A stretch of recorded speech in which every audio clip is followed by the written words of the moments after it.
बसिराखेको मान्छेलाई लाग्छ मेरो ढाड बसेकै कारणले दुखेको हो, अब मैले उभिनुपर्छ। म उभिराखेको मान्छेलाई लाग्छ मेरो ढाड उभिएका कारणले दुखेको हो, अब मैले बस्नुपर्छ। यहाँ न बस्नेलाई ढुक्क छ न उभिनेलाई ढुक्क छ। यहाँ ढुक्क आनन्द मस्त कसैलाई पनि छैन। सबैलाई व्यवहारिक झन्झटहरू छन्, सबैलाई उल्झनहरू छन्, सबैलाई अवरोधहरू छन्। अवरोधबाट कोही पनि मुक्त छैन।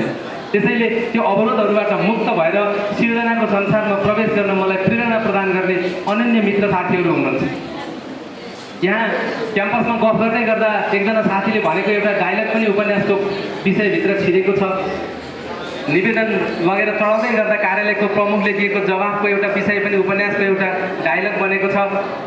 गाडीमा यात्रा गर्दै गर्दा गाडीको कर्मचारीले दिएको जवाफले पनि एउटा उपन्यासको डायलग बनेको छ। खाना खाँदै गर्दाखेरि पस्किएर दिने मान्छेको अनुहार भाव भङ्गिमाका कारणले पनि उपन्यासको डायलग जन्मिने रहेछ।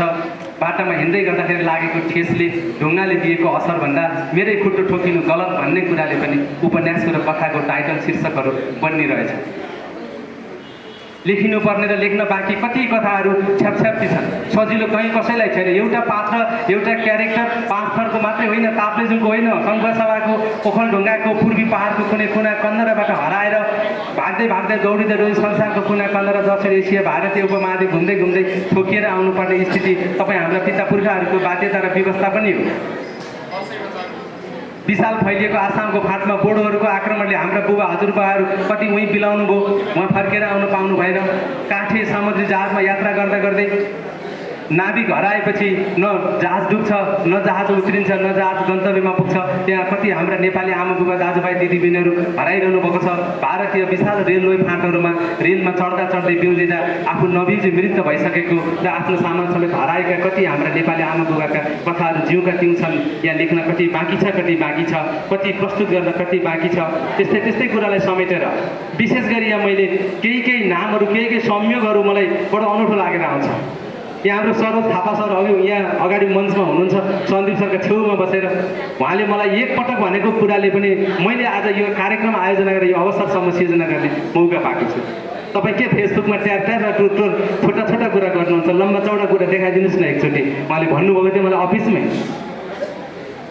हो कि के हो भन्ने एउटा आभास मैले त्यति बेला पनि ग्रहण गरेको थिएँ। सजिलो थिएन। हामी सानातिना काम गर्नुपर्ने, सानातिना उल्झनमा अल्झिनुपर्ने, यता व्यवहार हेर्नुपर्ने, उता व्यवहार हेर्नुपर्ने, कक्षामा पुग्नुपर्ने, सहकारीमा पुग्नुपर्ने, साथीले भनेको ठाउँमा पुग्नुपर्ने, मान्छे मरेको ठाउँमा मलामी बन्नुपर्ने, विवाह व्रतबन्धमा शुभ आशीर्वाद दिन पुग्नुपर्ने। तपाईँको मात्रै होइन, मेरो मात्रै होइन, सबैको हो।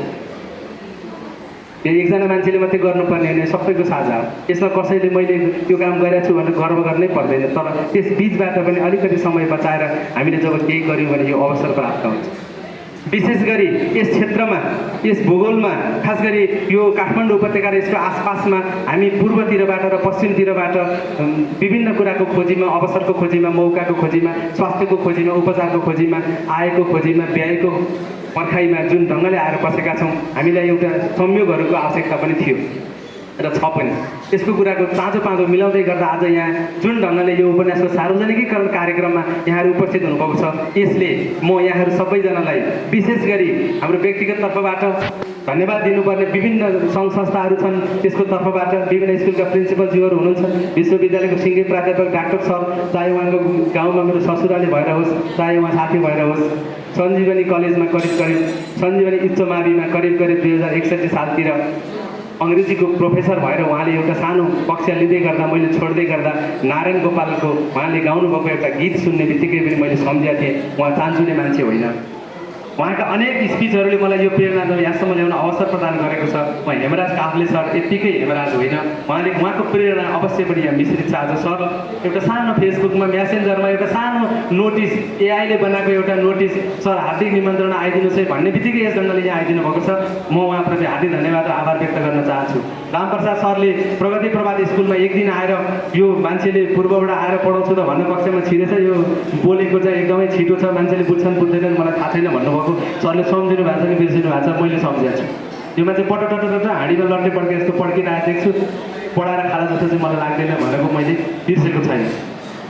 भैरथ अधिकारी सरले पनि मलाई बेलोर स्कुलमा सामान्य चिया चम्चा जोडजाम गर्ने सिलसिलामा पुगेका बेला मान्छे त हेर्दाखेरि राम्रै पढाउला जस्तो छ तर स्पिड हेर्दाखेरि कक्षामा पुरै समय बस्ला जस्तो मलाई लाग्दैन भनेको कुरा मैले बिर्सेको छैन। कक्षामा पुरै समय बसेर यी सबै काम गर्न सम्भव पनि नहुने हुन्छ भगीरथ सर। यी विभिन्न परिस्थितिले विभिन्न बाध्यताले यस्तो अवस्था बनाउँछ। काभ्रेमा छिर्दै छिरेकै दिन बेलुका बास बस्नु फर्केर काठमाडौँ जान नसकेपछि आफ्ना साना बच्चाबच्चीहरूसँग म शिव बन्जारा सरको घरमा गएर माथि जनगाउँको हाइटमा बास बसेको छु। बिहान उठ्दा उहाँको घरको छेउमा मृग देखिन्थ्यो, त्यो अनकन्टारै थियो ठाउँ। शिव सर त्यसको प्रेरणाको अजस्र स्रोत हुनुहुन्छ लगायत सम्पूर्ण साथीहरू। पहाडी पहिरोले माथि बेथानचोक सबै बगाएर भेला पारेर तल मङ्गलटार हुँदै रोसी कोसी सबै मिसाएर बङ्गालको खाडीमा पुर्याउने सम्भावना भएको बेला मोटरसाइकलको अघिपछि बसेर सोम मिश्र सर यहाँ हुनुहुन्छ। हामी घुम्न गएको थियौँ। उहाँ चाङनारायण नगरपालिकाको उपमेयर हुनुहुन्छ। मैले फेसबुकको एउटा मेसेन्जरमा सर हार्दिक नमस्कार प्लिज भन्ने बित्तिकै उहाँले स्योर भन्नुभयो। त्यतिकै भन्नुभएको होइन सरप्रति म नतमस्तक छु। त्यहाँ मात्रै हाम्रो अलिकति घनिष्ठता भएको थियो। मैले उहाँलाई मेयरका रूपमा भन्दा एउटा अग्रज, एउटा शुभचिन्तक, एउटा साथी र आदर्शका रूपमा चिने लगायत सम्पूर्ण गाउँलेहरू, विशेष गरी काठमाडौँमा आएर बसोबास गर्ने गाउँले छिमेकी दाजुभाइहरू यहाँ हुनुहुन्छ। काजी मामा यहाँ त दिल्ली सर हुनुहुन्छ, दिल्ली दाई हुनुहुन्छ, भाउजू हुनुहुन्छ। यो माया सानीमा लामो समय शिक्षण गरेर हामीले पख सिकाउनु हुन्थ्यो। कस्तो अनकन्टा ठाउँमा धुलोमा राखेर हात समातेर क लेखेको भएन भन्दै घिस्याएर सिकाइदिने म्याडम मिस यहाँ हुनुहुन्छ। लगायत सम्पूर्ण साथीहरू, छिमेकी इष्टमित्र सम्पूर्ण यहाँ हुनुहुन्छ। सहकारीमा सँगै काम गर्दा गर्दै श्याम प्रसाद पाण्डे सरले मलाई एक दिन तपाईँको यो भाषा हेर्दा तपाईँले लेख्नुहुन्छ जस्तो लाग्छ, एकचोटि गर्नुहोस् न आरसी सर भन्नुभएको थियो। मैले आज त्यो कुरालाई पनि बिर्सेको छैन। यी सबै कुरालाई मैले एकसाथ एकमुष्ट व्यक्ति तोकेर साध्य हुँदैन। यहाँहरू सबैजनालाई विशेष गरी यो कार्यक्रममा उपस्थित भएर शोभा बढाइदिनु भएकोमा यो उपन्यास यस्तो छ उस्तो छ, मैले लेखेँ, यसो गरेँ, ठुलो काम गरेँ भन्ने लाग्दा भन्न पनि एउटा स्रोत, एउटा ऊर्जा, एउटा आधार, एउटा बेस तयार पार्नका निम्ति एउटा इँटा जोडेर त्यसलाई एउटा श्रृङ्खलाबद्ध ढङ्गले माथिसम्म लगेर सोपान बनाउँदै सफलताको शिखरसम्म पुग्नका निम्ति जुन प्रेरणाको स्रोत प्राप्त भएको छ त्यसको निम्ति म गौरव गर्छु। यो ठुलो अचम्मको अनौठो कुरो होइन, आख्यान कथा कुनै अनौठो कुरो होइन। आख्यानहरू चाहिँ लेख्ने मान्छेहरूका दर्जनौँ आख्यानका कथा सङ्ग्रहहरू छन्। हामी बिपी कोइरालाका दर्जनौँ उपन्यासहरू पढ्यौँ। उहाँको एउटा उपन्यास पनि एउटा अनुच्छेदै पर्याप्त र काफी छ। हामीले ठुलो काम गर्न खोज्यौँ, गर्नु सम्भव भयो होइन कि एउटा प्रवेशको निम्ति प्रेरणा प्राप्त भयो। त्यसको निम्ति यहाँहरू सबैजनाले पुनः एकपटक हृदयदेखि हार्दिक नमन तथा धन्यवाद ज्ञापन गर्न चाहन्छु। र विशेष गरी आफ्नो अत्यन्त महत्त्वपूर्ण समय लिएर त्यो कार्यक्रमको समीक्षकका रूपमा अम्बु भवानी कार्की मिसले, सुभद्रा मिसले र गोपाल प्रसाद बराल दाई सरले जुन खालको महत्त्वपूर्ण भूमिका निर्वाह गरिदिनु भएको छ त्यसको निम्ति पनि मुरी धन्यवाद तथा आभार व्यक्त गर्न चाहन्छु। र सँगसँगै शब्दयात्रा प्रकाशनले मैले आफै लिङ्कमा सम्पर्कमा जाँदाखेरि जति मूल्य पर्थ्यो त्योभन्दा आधा सस्तो मूल्यमा यो पुस्तकलाई सार्वजनिकीकरण गरिएको छ। शब्दयात्रा प्रकाशनलाई पनि विशेष मुरी धन्यवाद तथा आभार व्यक्त गर्न चाहन्छु।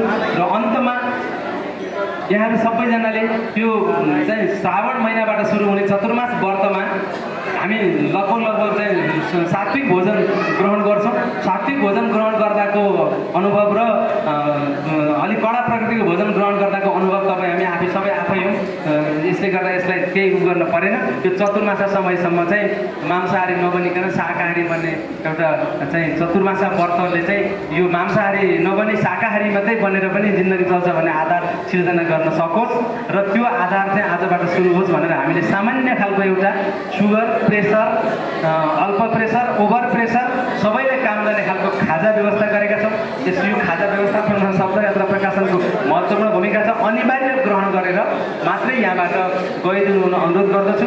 र सँगसँगै अन्तमा फेरि एकपटक यहाँहरू सबैजनालाई यसरी दिनभरि वर्षाको समयमा छाता ओढेर, रेनकोट ओढेर, ढाकिएर अनेक गरेर लामो समय आनन्दपूर्वक मान्छेहरूले बोलेको कुरा चाहिँ सुन्न एकदम गाह्रो छ। अघि सुभद्रा मिसले सुरुवात मात्रै गर्नुभएको थियो, सुन्नेले सुन्दैन यदि भने बोल्नेले मात्र गर्नु के भन्नुभएको थियो। यसलाई पनि म पूर्ण गरिदिन्छु। सुन्नेले सुन्दैन यदि भने बोल्नेले मात्र गर्नु के, नङ्गाको देशमा धोबी गई पाउँछ काम के। धोबीको पेसा नै लुगा धुने हुन्छ भने उसले देश चाहिँ नाङ्गाहरूको रोज्छ भने उसले कसरी चाहिँ आफ्नो पेसा गर्न पाउँछ। त्यसैले यो सुन्ने र सुनाउने संस्कृति आवश्यक छ। हामीले सुन्न र सुनाउन आफ्नो धैर्यता कायम गर्नुपर्छ। यसको निम्ति हामीसँग एउटा महानता हुनुपर्छ। त्यो महानताको प्रस्तुतिकरण यहाँ भएको छ।